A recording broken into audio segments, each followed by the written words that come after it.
S'il y a une chose à laquelle je crois, c'est que les mariages heureux aujourd'hui ne sont pas le fruit du hasard.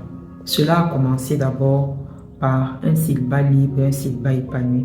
Et on peut mieux vivre sa période de célibat à condition de se libérer de ces choses-là que moi j'appelle des tueurs de destinée. La première, le regard des autres. Ces personnes-là à qui on accorde très souvent de l'importance de manière inutile. Que diront les gens? Que penseront les gens? Ces gens qui ne te payent pas le loyer, ces gens qui ne viendront pas te donner à manger si tu te retrouves aujourd'hui à l'hôpital ou alors en prison. Ces gens qui n'en ont strictement rien à foutre de toi. Essaye de voir un peu qui sont ces personnes les plus importantes pour ta vie et à qui est-ce que tu accordes très souvent du crédit. La deuxième chose, la validation de tes choix par ta famille. Après la dot, après le mariage civil, le mariage religieux, tu seras la seule responsable de la réussite ou de l'échec de ton mariage. Tes parents ne pourront rien y faire. Tes frères, tes oncles, tes cousins ne pourront rien y faire.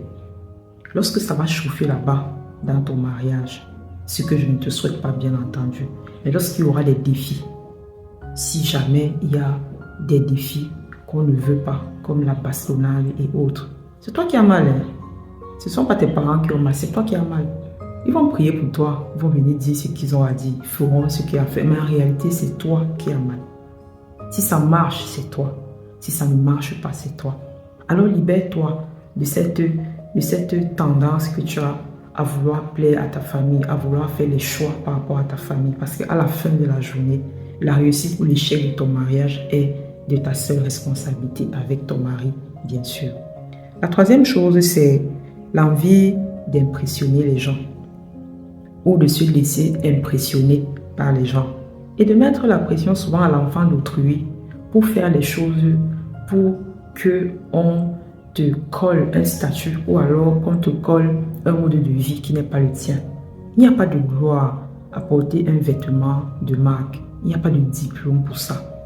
Donc, ça ne sert à rien de vouloir impressionner les gens, en fait, qui eux-mêmes ont leur part de problème, qui eux-mêmes ont aussi leur vie à gérer.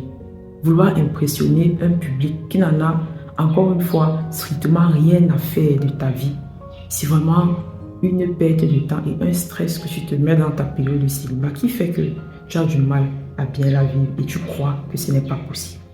La quatrième chose, c'est la comparaison et l'envie. Moi, je trouve que c'est une attitude assez ingrate de ne pas voir les bonnes choses ou de ne pas voir toutes les grâces et les faveurs qu'on a déjà reçues du Seigneur pendant notre période de célibat. L'autre n'est pas toi et l'autre ne sera jamais toi. Les grâces, les faveurs que l'autre va avoir ne sera jamais tes grâces et tes faveurs. Fais une expérience. Empoisonne donc ta camarade, tue-la, prends son mari, vole son mari comme on a l'habitude de dire. Fais toutes ces choses-là. Va chez le marabout et puis basse-la, comme on dit souvent. Est-ce que toutes les grâces et les faveurs qu'elle a dans sa vie vont te revenir? Est-ce que tout ce que Dieu a mis en elle en termes de talent, de potentiel et autres vont directement te revenir comme un héritage? Tu ne trouves pas que c'est un peu...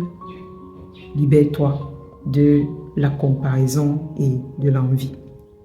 Libère-toi également de cette volonté de vouloir plaire à la masse. Cette volonté de penser, de vouloir faire comme monsieur et madame tout le monde. Ce n'est pas l'autre en fait qui est le miroir de ta réussite ou qui est le baromètre de ton succès et autres. Ce n'est pas ça.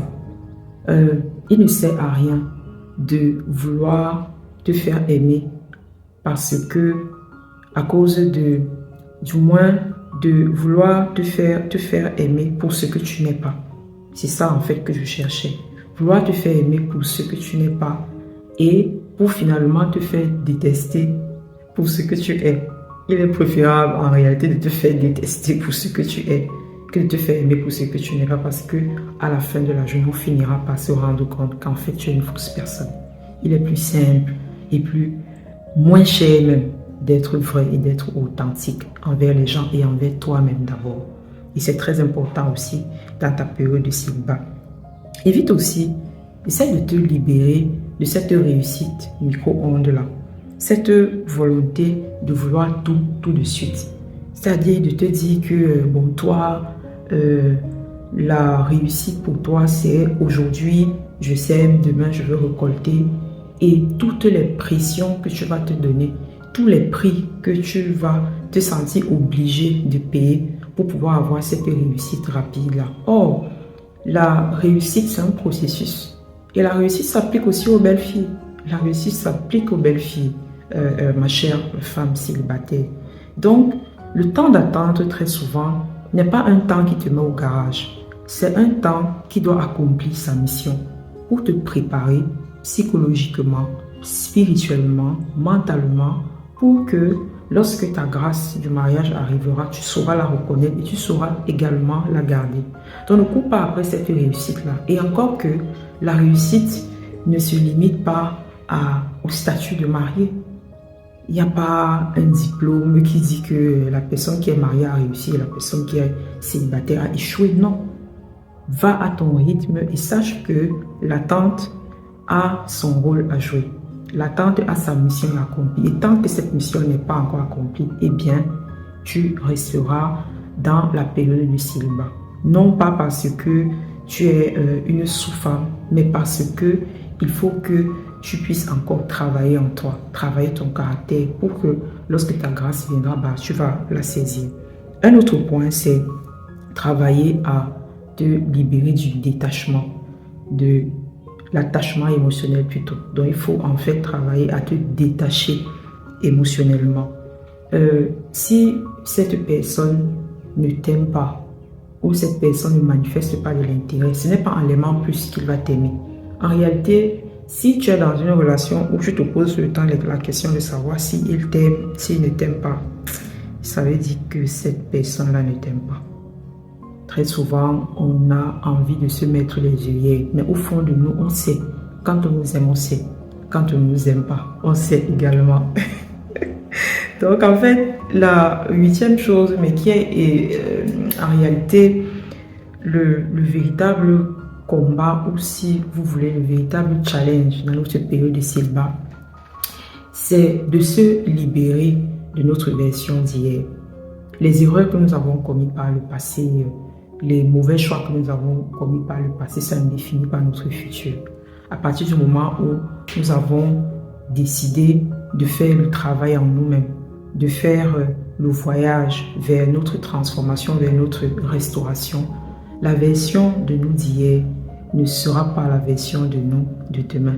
Tout dépend de comment est-ce que nous avons décidé de vivre notre période de célibat et de la grâce divine. Le mariage, pour moi, c'est une grâce divine. Tout comme le célibat, c'est également une grâce divine. Mais c'est Dieu qui donne le mariage. Et il est préférable de vivre ça en célibat qui plaît à Dieu. De tout faire pour plaire à Dieu. Ou que Dieu qui a institué lui le mariage t'accorde cette grâce. C'est Dieu qui accorde la grâce, ce ne sont pas les hommes.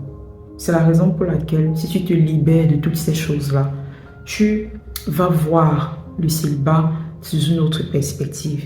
Et chaque fois que tu vas changer la perception d'une chose ou la perception de toi-même, tu vas vivre quelque chose de différent, mais quelque chose d'extraordinaire. Alors encore une fois, je voudrais encourager les célibataires et leur dire qu'on peut vivre un célibat libre, épanoui, productif et préparé. L'essentiel, c'est d'en connaître les codes.